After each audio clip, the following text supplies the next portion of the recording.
Hey, good day, mates. Listen, my name is Mitch Taco Bell. I'm your host with Tall Tales with Taco. Today's kind of a special day. I'm trying something a little different. I've got my dad on. He's always been very reluctant to come join me on my show, but he has some great stories that I just want to capture, and I think you guys would enjoy him as well. Days of old, back when rust pickers were rust pickers and they were hard fighting men. They still are, but just when you're driving around in a World War II destroyer and it's just a different lifestyle. But I can't thank my dad enough for coming and join me this afternoon. This is pre-taped, just to let you know up front. It's not live, so if you have some questions, put them in there.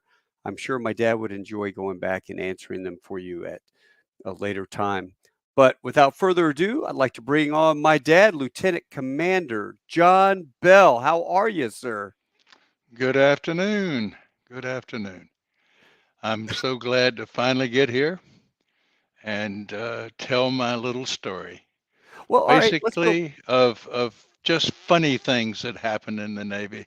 Not serious, but just funny things. Well, sure. Take us back. You joined the Navy. You're at Duke University. And in 1959, what made you go into the U.S. Navy?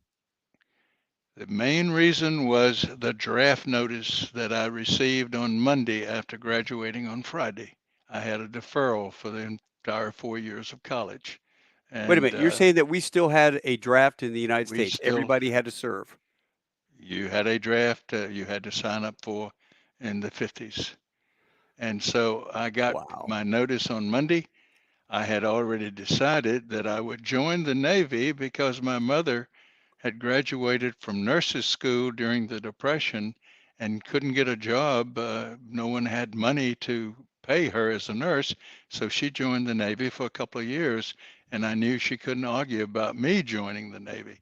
If she could join the Navy, I could. So I had set up with the recruiter and signed in.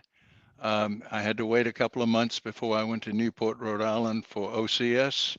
And so I did some construction work and toughened up a little bit from college. Yeah. And it paid off when I got up to Newport, Rhode Island.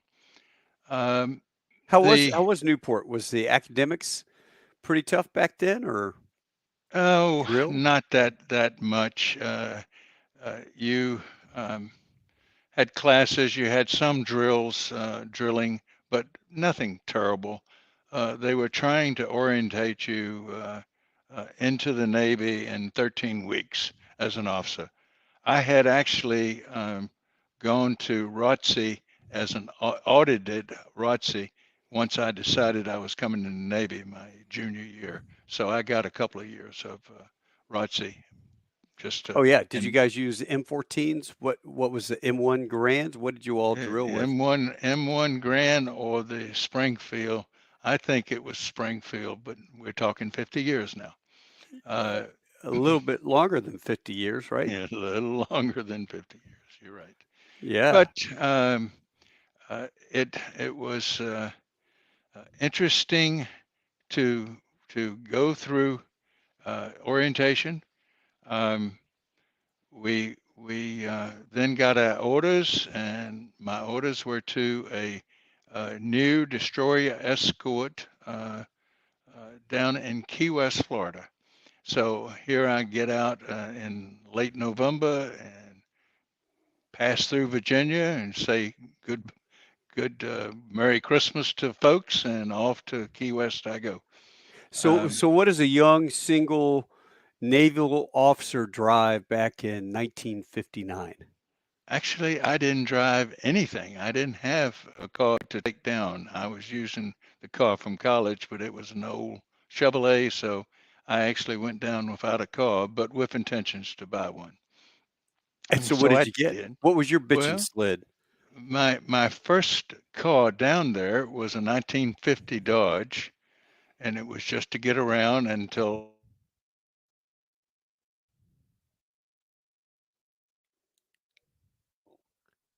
I got my new Dad? Impala convertible. Did we lose each other? Yeah, yeah, we had a little internet connection there. Okay. Keep going. Keep going. Any You're rate, going. white Impala convertible with red upholstery. And man, it was cool. It was a So sharp machine. It was a girl catcher. But there were only three qualified girls in Key West that I could date. Three school teachers all lived together. So they kept notes on whoever they dated. I'm sure. I'm sure. and did you Whoever live took them down out there to on the base? best dinner. I lived on the ship. We didn't have anything for base quarters. It was live on a ship. It Really? was in junior quarters. There were six bunks for the junior officers Right. and one shower and six bunks and a kitchen table. And then, of course, we ate up in the wardroom. The ship was, um, uh, let's see, about 320 feet long, 16,000 tons, um, 12 officers, 150 men. And it was an ASW ship. And actually, the design was for a ship. If we had World War III, that would be the design of the destroyers escorts that they built to replace the steam driven or the diesel ships of World War II. It does destroyer escorts.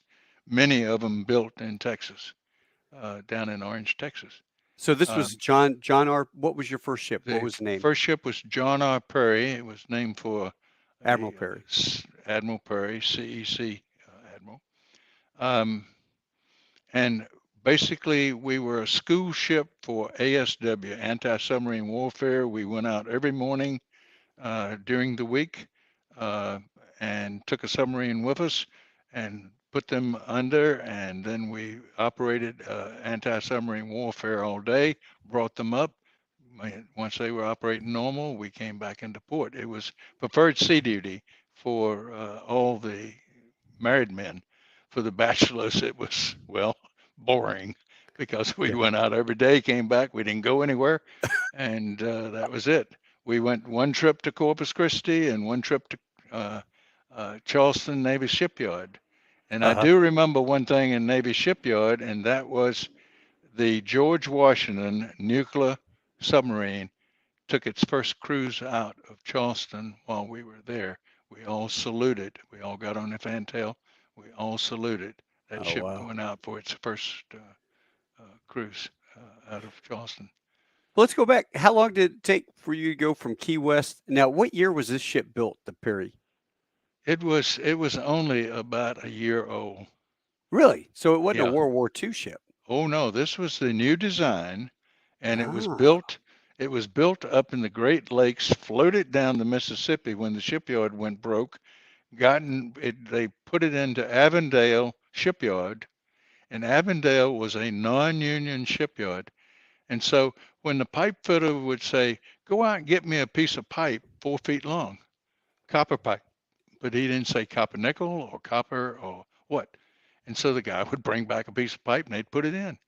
Well, a ship in 6 months sprung leaks all over. They ended up taking every piece of pipe, checking it, Oh, and having to replace almost every piece of saltwater piping on the ship because of no quality control. Quality control is an interesting thing. Without it, the ship suffers, and it did. sure. But we went up to Avondale and got a fix, um, Well, how but long would it take you to sail from Key West to Corpus Christi across the Gulf of Mexico? A Oh, couple days? we ran about 20 knots or 18 knots. We had four Fairbanks Morse diesel engines in it, the Uh-huh. same as our submarines. And so every once in a while, somebody would show up and they'd say, "Can you tell us where you were at a certain day at a certain time?"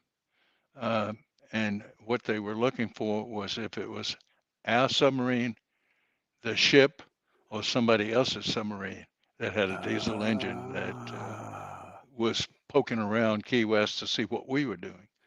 But gotcha. yeah, they would come and see what we were doing. And what was your Now, job on that ship? that ship, I started out as assistant first lieutenant. So I had the deck apes. We did all the lines when we would tie up and go underway. and we painted the sides of the ship and the decks, Rust picker. and rust picker, he would be scraping and doing the rust picking. But I wanted to tell one quick little story about I was sitting in the wardroom, and the captain decided we should strike bells, and what the bells were to tell the time on a ship. And so at noontime, they would strike 8 bells. And at 12:30, they would strike one bell, and at 1 o'clock, they'd strike two bells. And so this would go on until 4 o'clock. They would strike 8 bells again, and then they'd start all over at 4:30. So you knew when you heard the bells and rough idea of time. Hmm. Well, I was in the wardroom, and I was command duty officer, which meant I was responsible for everything going right on the ship for the captain benefit. If somebody had to be picked on or fussed at, I was the man. I was standing in line, and so we go in the wardroom and we're eating 11:30, and at 12 o'clock I hear ding ding ding ding ding ding ding ding, and I looked at the captain. The captain looked at me, and I raced up to the where the bell was, and I said, "What happened?" Well, they had the shortest seaman recruit that they could let in the Navy. This Uh-huh. kid was really short. I don't know how he got in. He had to be minimum height. And he stood on a box. They told him to, well, told him he couldn't reach the bell, and so they said stand on a box. So he stood on the box and he started ringing it, and then he fell off the box, and that's why all the extra ring. So we made sure we had a taller messenger to ring the ship's bells. Yeah, that's the kind of thing that you have in the Navy. Now, the mail buoy, we would go to sea the first time, and they'd get a young seaman and they'd say, okay, look for the mail buoy, and you'll probably get some mail. Well, now, kids should figure out there's no mailman delivering mail out to a buoy 50 miles from the shore. Yeah, but But that's what when I was a kid and the captain said, "Hey, Mitch, would you like to be on the mail buoy watch?" And yeah, I'm like, "What do you mean mail buoy watch?" He goes, "Well, they have helicopters that'll fly off a ship and they'll drop the mail onto these buoys, and when we pass by, if we see a box or a bag of mail, we'll swing by and pick it up for the sailors." I'm like, "Well, that makes sense." they freshened that story up from my days. But at any rate, um, so we had the mail buoy watch, and then we'd have something like, how about getting me a bucket of steam? And so these kids would get a bucket and they would go where the steam line was, and they would sometimes scald themselves, get wet, trying to get a bucket of steam. Of course, they put the steam in the bucket, it's gone. And this one kid either got told or he was the smartest kid in the engineering department. He said to the chief who had asked him for the bucket of steam, Chief, you still want that bucket of steam? And he said, yes. And he had two buckets. And so he the buckets down in front of the chief, and he'd gone down and gotten a piece of metal red hot with a torch. Uh-huh. So he had it red hot, and in the other bucket, he put water. And so he just dumped the water into the bucket with the hot steel, and he got steam on that chief. And the chief couldn't say word one because sometimes I've got several stories. Sometimes those enlisted men are smarter than you think, and they're good. They are good. And that's probably how they continue to do the jobs, the hard jobs they have, Yeah. because uh, that brings us to some of the other things, though. Key West, the police, it was, I always said that island could detach from the United States and slide off to Cuba, and it would be Cuba. There's enough Cubans in Key West, and everybody talked Cuban. And Spanish. yeah, we had Key West police that were beating up our sailors, uh, mistreating them in many, many ways, in the jail, in fact. They had Christmas tree that was in the middle of the street. And if you hit that, that was $1,000 fine. And they had plenty of drunk sailors that would hit that with their automobile, and it was a Yeah. $1,000 fine. They said that. And Thousand so, dollars back in 1960 was lot a hell of a of lot of money. money, a hell of a lot of money. Well, uh, we had a young guy come aboard our ship, a young officer, and he didn't talk a lot, but I found out that he had been born and raised in Cuba. His father was a chemical engineer, and he finally just couldn't take Castro anymore, so they left uh, Cuba. Well, Phil went to college here in the States, but he spoke Cuban beautifully, Spanish beautifully. And we had police duty that a log, we would write down what the police said to us in English, but a lot of it was in Spanish. Well, he knew all of what they were saying, and he just sat and wrote the whole log, translated everything those guys said. And one of the officers, superior officers, heard about this log and said, "You should take a read." And the next thing, they passed it up to the admiral. And the admiral says, "Oh, okay, that's what they're doing to our men in jail. We need to teach them a little lesson." Well, how do you teach police a lesson? He told the paymaster to draw all $2 bills. Everybody would be paid with $2 bills the next payday. And everybody in Key West, every sailor was paid in $2 bills. And then he waited 3 days and he called the police together and he called the mayor and people who had paid him no attention and said, just ask your people, look in their cash registers and see what's in there. And they said, $2 bills. And he says, okay, that's what the Navy is giving to this place of Key West. And you will clean up the police force. And I'll tell you, I will point out the ones you need to fire. And he actually pointed out the real bad news cops, and they got fired. So, Really? yes, they did it. They did it. So the Navy can have some enforcement at times, but that's a pretty drastic one. And today, the admiral probably would be in jail for doing something like that. you know, Well, it sounds like Buckley when he cut the water off Mhm. to in Almost Cuba, Gitmo. exactly. Exactly. Yeah, Exactly. man, that's back when you had some leverage and some cojones Yeah, to actually exactly. do the stuff, right? You're right. You're Yeah, I right. mean, people take for granted, just like Lejeune or Cherry Point or any military base. You've got your good and your bad with the Marines that go out in town and do their stuff, but you also have locals that don't appreciate the amount of business that the military bring Right. to the community.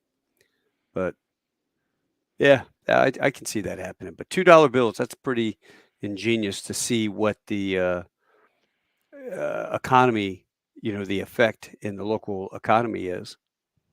So basically, I had 2 years in Key West, and I was very, very fortunate that I had a CO that said, there is a new school up in Newport, Rhode Island called Destroyer School, and it's 6 months long, and it's the same type school as the submarine school. And that's where they learn everything about a submarine. They learn all the systems. They learn how to operate everything on a submarine. They learn the piping, the valves, you name it. I had to go and do all of the valves, draw all the valves of all the systems on a school ship. Then when I got to my ship, because every shipyard may build a different version or put a different type valve in, or a different number. And so I had to go back through and check each of our valves. And it took a while, but Wow. that's where I knew the systems.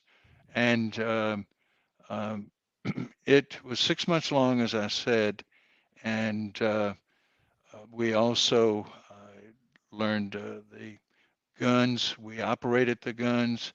We operated the generators. We did every job on the ship.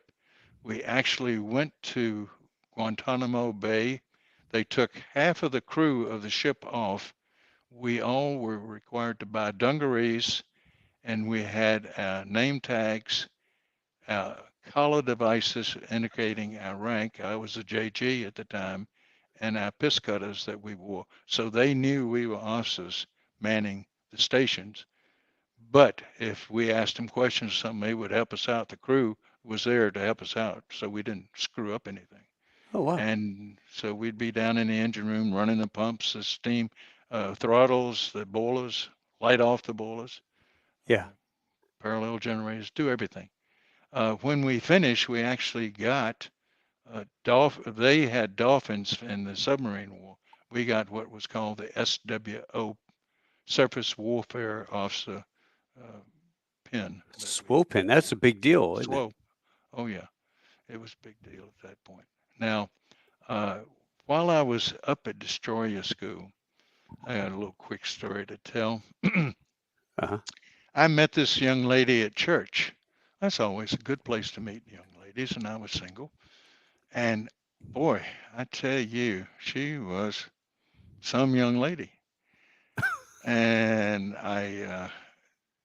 during the second date, she invited me to dinner, and I started putting two and two together. It takes you a little bit, but I picked up the fact that her mother was 32 years old Uh-huh. and her grandmother was 48 years old. This girl was 16. She told Oh, me she was a sophomore. She was a sophomore in high school, not in college. And so I exit decided stage left.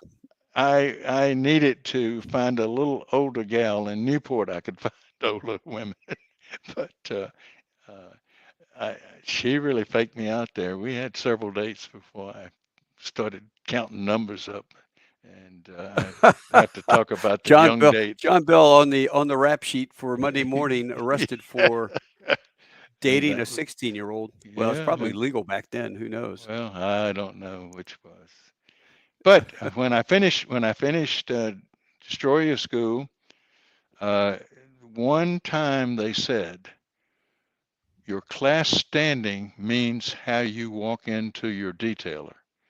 If you're number one, you can walk into the detail of number one and you can ask for your duty station or what you're going to do on the duty station or Mhm, where you're going to be. And if it's available, that's what you get. mhm. So I decided to work very hard while I was at Destroyer School. I was a bachelor, and I'd go over to Destroyer School, the engineering plant at night, and ask the chiefs questions and understand engineering because here I was pre-med in college. I didn't have engineering courses. I pre-med. But I found out I should have gone to engineering school there because I Yeah, enjoyed engineering more than I enjoyed pre-med. That's why I had gone in the Navy too. I wasn't sure I wanted to go to med school or not. I was starting to get questioned on that. So yeah. um, I How'd you finish up? number three, and so Awesome. I wanted Mayport, Florida. I had a chief engineer so I could get the place and the job. And then I had three different ships. And when had they deployed or when were they going to deploy? And then who was the skipper? And you can find out about skippers by just talking to people in destroyer school class who'd come off of that ship.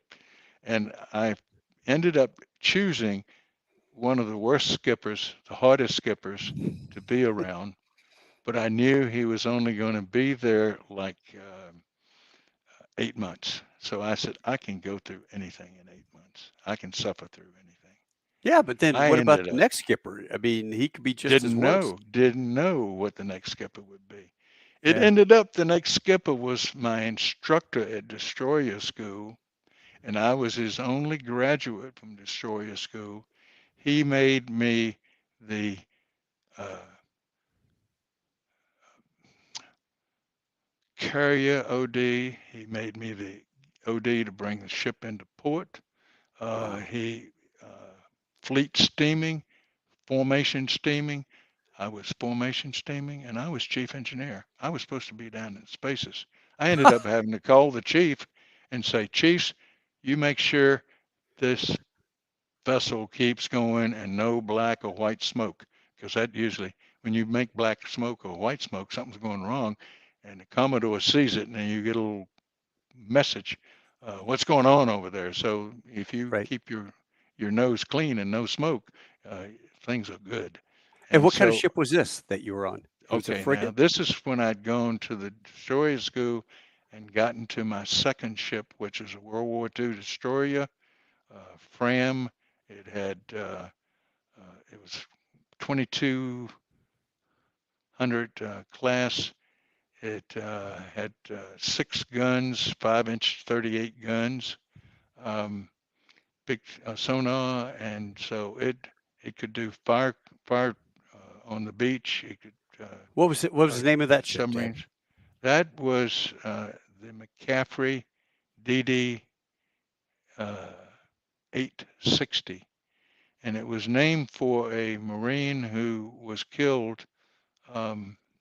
He was a Ranger. Might be wrong if it's a Ranger, but one of No, no, those no. He would have been the Raiders. Raiders, Raiders, Raiders. and killed in Bougainville. And so they named the ship for him. It was built on the West Coast. And so, chief engineer job, I ended up 30 months on that chief engineer job. And I started actually to get repeat things. Oh, that happened 6 months down the line or a year after I came on board. That same thing happened.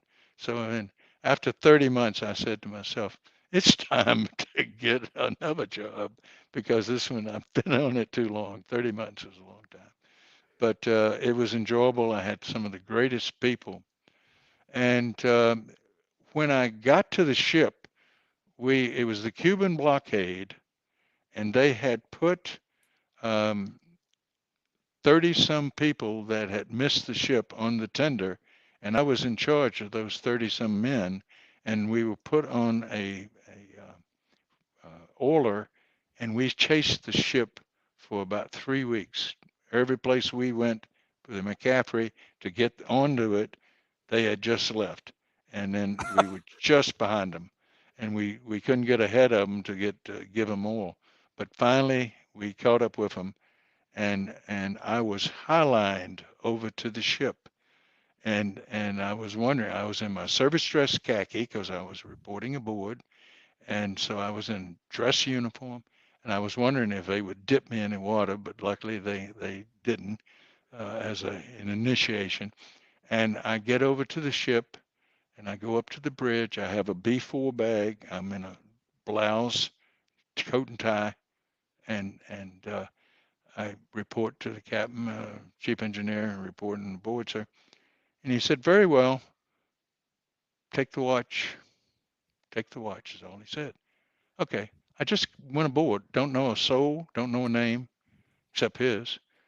This is the And mean captain. This is this is the mean captain. He wanted to make sure that I knew he was in charge. And so I just simply turned, asked, what's the course, the speed? Uh, Very well, this is Mr. Bell. I have the deck and the con. So I took it, man. I know what in your uniform. You hadn't even had a chance to I go to the actually rack. took, they never let me go to my room to put anything away. I actually took my jacket off, put it on my B4 bag until the next watch came up and relieved me. Then And I how went long was down. that? Like 8 hours No, 4 hour watch? watches. So I probably had about 2 hour watch. Yeah, that's a good old high There's line going over. there's a Uh, picture of the High Line Somebody, going across. yeah, and that's the 852, I see. Here's And there, here's that's eight looks like 860. that's 860. There's Yep, 860 yep, there. So right, you've got right. twin 5-inch guns on the front. Twin 5-inch, and then they took the one mount off the second mount and put hedgehogs up there, as part of the ASW plan. Now, did those ships I remember Papa Bruce, my grandfather was a surgeon. Was that a World War I ship that he was on? It That was he was talking about the bathrooms, they literally had, like, scoops that would be on one side of the ship, and the water would come in and then flow through midship, so when you went to the bathroom, you'd sit, and it would flush it out the other side of the ship. Was that well, how did they initially did not have commodes, and his ship could have been. I don't know that it was World War One. I think it was it was post. It was Mugford. afterwards Mugford, and it was after World War One. But it was old design. But I remember they were saying they would have a trough of salt water running down, stainless steel trough, and they'd have salt water running down. So if you went number one or number two, that would wash on overboard. There was none of this. What we have now is called CHT.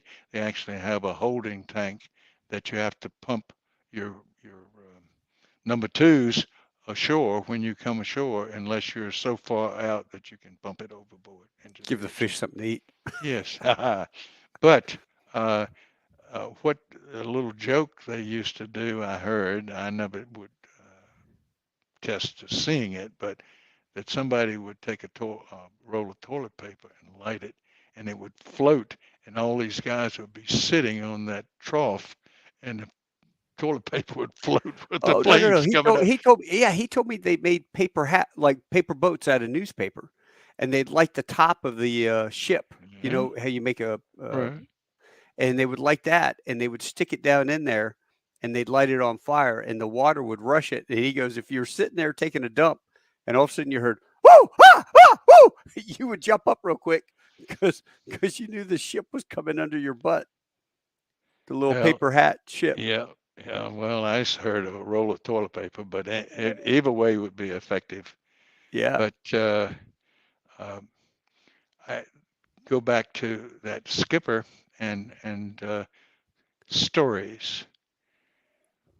The the skipper uh, hadn't been there long when he decided that he would hold a material inspection of the engineering spaces. Mhm. And so he picked a fire room and he went down, and they had painted up and really had the place looking good. And they were very proud of it. We had 6 petty officers who came on board as firemen, and they were then uh, second class petty officers. I met all of those guys. They were all so good. They all made chief petty officer. Every one of them. I met them in the fleet later when I was inspecting ships. That's another story. But uh, they they really were proud of their fire room. And we used to have spares that we kept up on the bulkhead of the ship. So when a pump went bad, you just took the spare off and put it in, and then got the spare fixed and put it back up.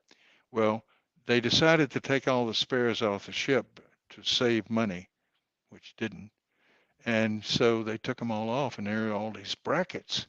And every place he saw a bracket, the captain says, "What goes there?" "Nothing, sir." "Cut it off."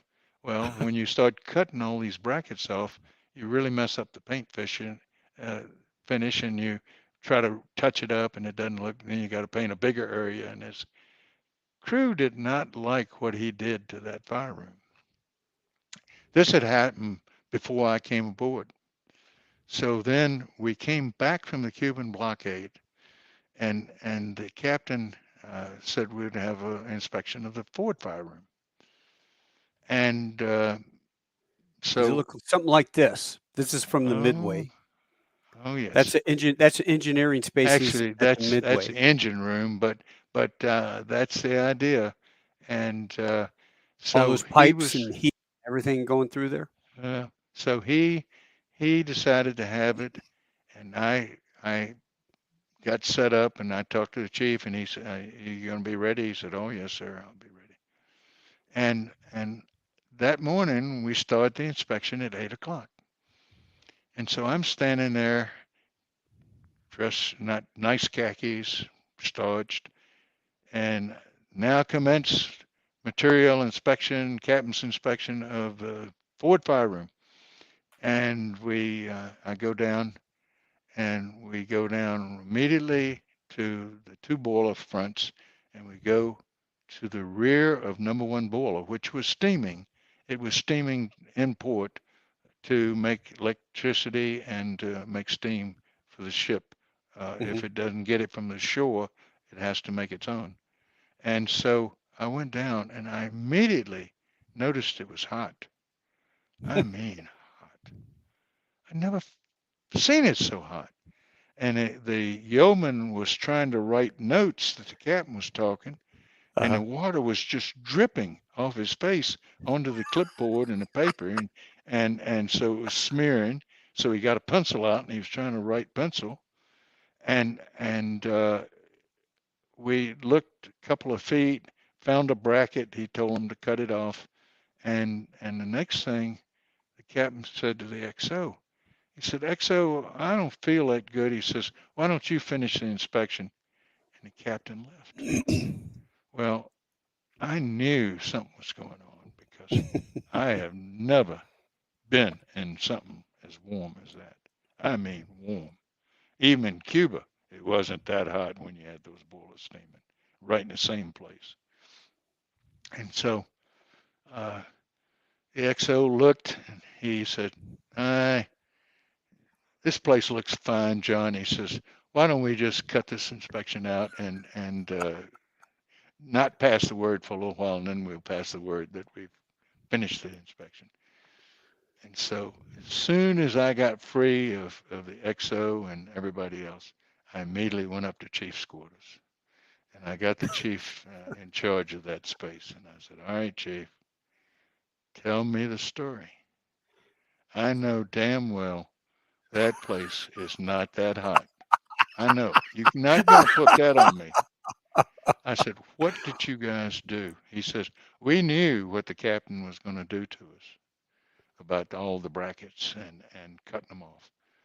And he said, we got all the firemen, they volunteered to come aboard and spend the night or come aboard on shifts and take the watch for 1 or 2 hours. And they secured all the blowers to the space so there was no fresh air going into that space. And they heated that space up. I would say 130, Oh. 140, I don't know. That space was so hot.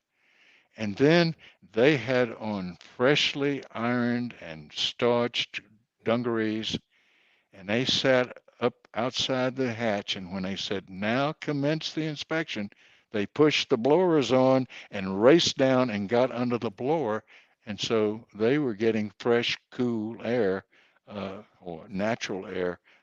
And we had just walked into that 130 or whatever temperature. I have no thermometer to go by, but if it wasn't 130, 140 back in behind that boiler, I am kidding. And he said, now I'm telling you this, but we will all suffer if Captain ever finds out. So I never wrote that story anywhere in a book. I tell it now because a lot of the people are gone. Uh, so I don't think that story can ever get back. So But the captain never went to go visit the spaces again, huh? oh, let me tell you, the Commodore came over and toured all 4 engineering spaces and told the captain they were the best spaces he had ever seen, engineering spaces, all 4 of them.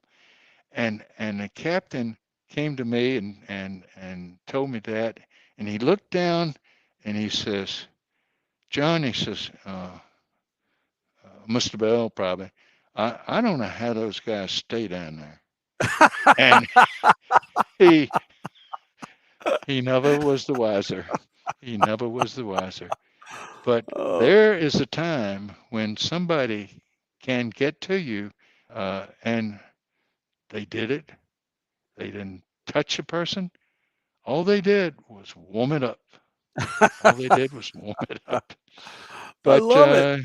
yeah, that is how if a crew decides to do something, they can do it. And they got together and they all agreed to come in. The guys who lived ashore came in and stood their segment of watch so they didn't get too overheated. So yeah, that was one of the stories, the inspection. Um, That's pretty we dang funny. we went into the Mediterranean Oh, and wait, and go back. How was the Cuban blockade? What did you have any run-ins with the Soviets out there? actually we would intercept some of the ships. We got a lieutenant that had aviation wings on, and he apparently spoke very fluent Russian, Hmm. and so he would be there and he would translate or when the blinking light. And I had learned at destroyer school required to learn 10 words a minute of flashing lights. So I could sit up there and listen or see what the back and forth. But when it went to Russian, I didn't know what it was. Uh-huh. But basically, it was trying to keep them from bringing anything else in. Um, but it was, Did probably you you could know did you classify know boring. Yeah, but did you know at the time that, I mean, we were no kidding on the brink of nuclear war? Did they brief you guys at all back then? No, we I started down to Florida. Um, that was the second ship, and it was in Mayport, and I had been at home in Virginia, and Mother and Dad followed me down. We were going to take a week's vacation. Hmm. Well, when I got to the tender and they said the ship was gone, and I would be staying on that until we could. I'm sorry, to the oiler until we could get to our ship. And so uh, I sat there with a fully packed bag and told the desk every place I went. And but we knew a lot of activity, but we didn't know to the extent of what was going on. We didn't. Well, when you were on There that was ship no need steaming to around know. for when you were steaming on that ship for 3 weeks, did they, put you to work, or were you a passenger just hanging out? What'd you do? We, I asked the captain of that tanker umpteen times, could we go on watch? Could we do something? I was Hold on a second, I lost you.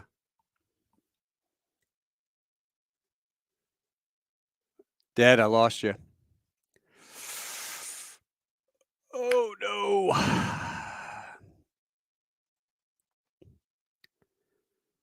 Well, folks, unfortunately, internet has, locked up on my dad, and, we'll have to resume this a little bit later. Thank you so much for joining me with the discussion with my dad. I am basically gonna tape a whole bunch of these. I'll put them together and I'll start playing them. Um, oh, wait a minute. Did we get him back? yeah, we got back. Yeah, the internet froze on you there for a second. So, talk about, the captain. We left you at the captain wouldn't let you do watch or anything. No, no, we just I sunbathed and I ate good meals and just cruised on that tanker. Boy, that's kinda nice, actually. You Yeah, go watch three movies at weeks. night, Yep, 3 weeks of exactly, R&R exactly. on a ship. Now, when the Cuban blockade was all over with, we were assigned to go to the Mediterranean for 6 months, squadron of destroyers. Um, and when you go into the Mediterranean, the Brits have a little small base there, and so they challenge you, and it's a game. They challenge you by flashing light, and Uh-huh. you tell them that you're somebody else, or you never tell them who you are. That's the key. And they know that you're never going to tell them who you are. So you flash something back. But we were running short of fuel, Uh-huh. and our Commodore, sometimes you run across some people that do some strange things. The Commodore, who was uh, the guy that was over top of senior to all the captains on a ship. He was a four striper. Um, he decided that we needed to catch up with the tanker since we were running low on fuel. And so he said, let's put four boilers on the line, 32 knots, and rendezvous sooner. But he wasn't thinking about the fact You that burn more. at top speed on those ships, you burn 2,000 gallons of oil per boiler per hour. Wow. When you put it to top speed, you are making thing huff, puff, uh, 180,000 or 200. No, it was 200.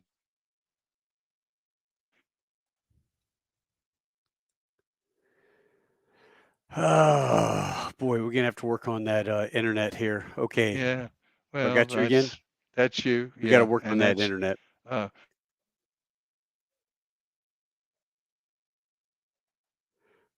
I tell you what, guys, we're gonna pick this back up from the boiler story going into the med on the next show. I certainly do appreciate you guys hanging out and your patience. I'm gonna try to edit and we'll see if we can't get it in if it's a smooth transition. Once again, thanks so much for joining me. Let's see what happens on the next exciting adventures of John Bell, Mr. Bell, young Lieutenant Swow. Thanks so much.